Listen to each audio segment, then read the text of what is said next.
அகர முதல எழுத்தெல்லாம் ஆதிபகவன் முதற்றே உலகு என்று தொடங்கி ஈரடி குறளில் உலக தத்துவங்கள் அனைத்தையும் திருக்குறள் என்னும் உன்னத படைப்பில் மக்களுக்கு எடுத்துச் சொன்னவர் திருவள்ளுவர். திருவள்ளுவர் பற்றிய சிறப்புகளை சொன்னோம் என்றால் சொல்லிக் கொண்டே போகலாம்.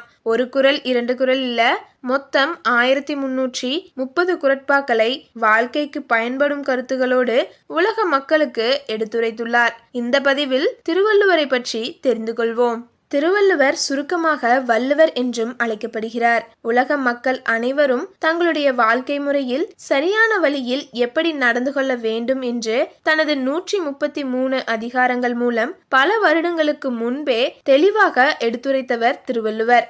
திருவள்ளுவர் கிபி 2ஆம் நூற்றாண்டில் பிறந்திருக்க கூடும் என்று ஆய்வு முடிவுகள் தெரிவிக்கின்றன. மேலும் அவர் தற்போதைய சென்னையில் உள்ள மயிலாப்பூர் பகுதியில் பிறந்து வளர்ந்தவர் என்ற மற்றொரு தகவலும் உண்டு. ஆனால் இவர் இங்குதான் பிறந்தார் என்பதற்கு இதுவரை எந்த சரியான ஆதாரமும் கண்டுபிடிக்கப்படவில்லை. மேலும் காவிரிப்பாக்கம் பகுதியில வாழ்ந்த மார்க்செயின் என்பவர் திருவள்ளுவரது கவித்திறன நேரில பார்த்து பூரித்து தனது மகளான வாசுகியை திருவள்ளுவருக்கு மணமுடித்து தந்ததாகவும் சொல்லப்படுது.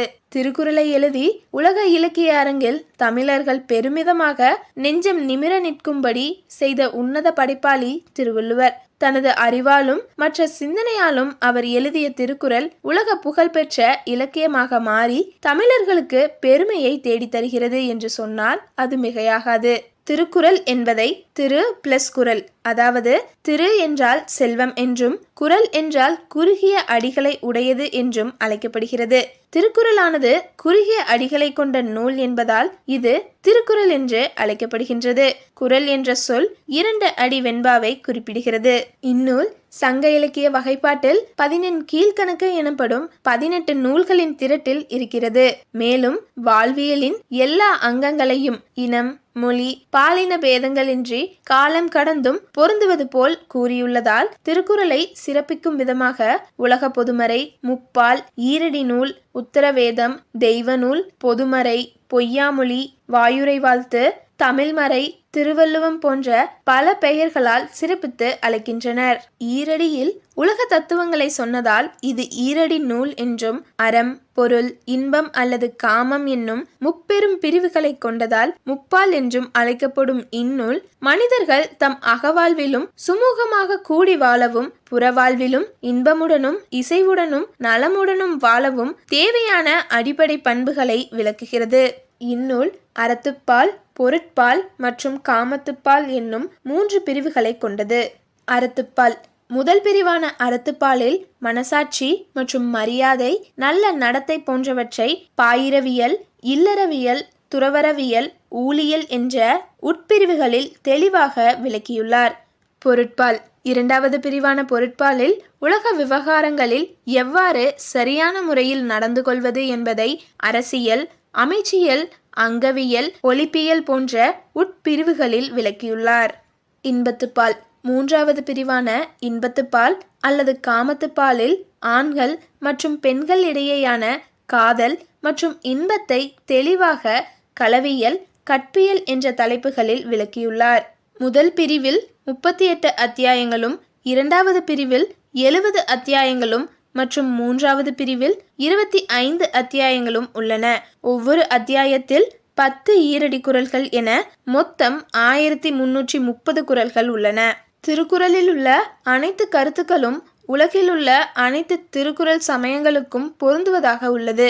இந்நூல் ஏறக்குறைய 2000 ஆண்டு பழமையானது என்று கணிக்கப்பட்டாலும் இதை இயற்றப்பட்ட காலம் இன்னும் சரியாக வரையறுக்கப்படவில்லை.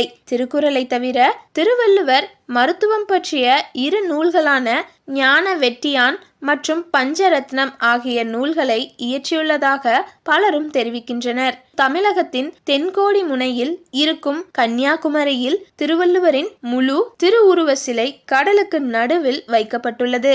கன்னியாகுமரியில் உள்ள இந்த கடலானது 3 பெரும் கடல்கள் ஒன்றாக கலக்கும் இடமாக கருதப்படுகிறது.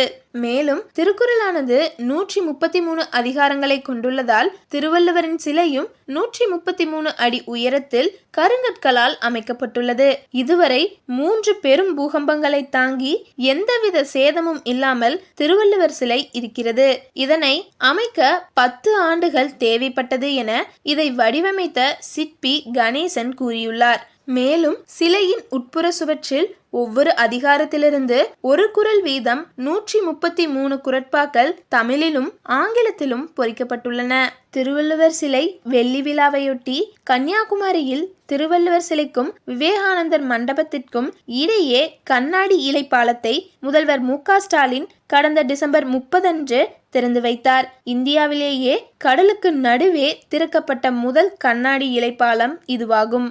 அவர் நினைவாக சென்னையில் வள்ளுவர் கோட்டம் ஒன்று அமைக்கப்பட்டுள்ளது. அவர் இயற்றிய திருக்குறளின் 1330 குறளும் இங்குள்ள குறள் மண்டபத்தில் பொறிக்கப்பட்டுள்ளது. லண்டனில் உள்ள ரஷல் ஸ்கொயரில் இருக்கும் ஸ்கூல் ஆஃப் ஓரியண்டல் மற்றும் ஆப்பிரிக்கன் ஸ்டடீஸ் என்னும் கல்வி நிறுவனத்தில் அவரது திருவுருவச் சிலை நிறுவப்பட்டுள்ளது. திருவள்ளுவர் மறைந்தாலும் அவர் படைத்த திருக்குறள் என்னும் உன்னத நூல் இக்கால மனிதர்களுக்கு ஒரு வழிகாட்டியாக இருந்து தமிழர்களின் புகழையும் உலகளவில் ஓங்கச் செய்கிறது. நன்றி. இது சதுரங்க மீடியா வழங்கிய அறிந்தும் அறியாமலும்.